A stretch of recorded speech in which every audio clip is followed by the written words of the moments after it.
can't control yourself, how can you control anything in your environment? Yeah, well, if you can't control yourself, then you're in a lot of trouble in this world, right? Because when you just naturally are yourself doing things, you're going to offend people. If you go on babbling about all about how you feel and think, et cetera, and you just say what's the first thing on your mind, you're going to end up having a very short career. You're going to be saying things that are going to offend people. You're going to be making a fool of yourself. You're going to be saying things that you end up regretting, right? So you have no self-control.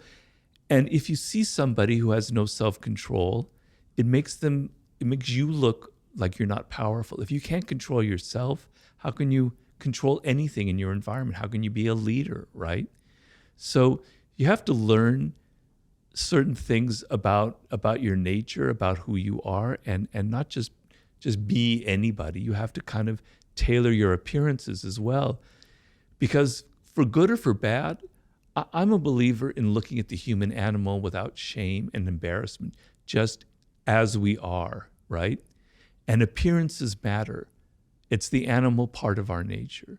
We judge people by how they appear, how they dress, their tone of voice, their body language, etc.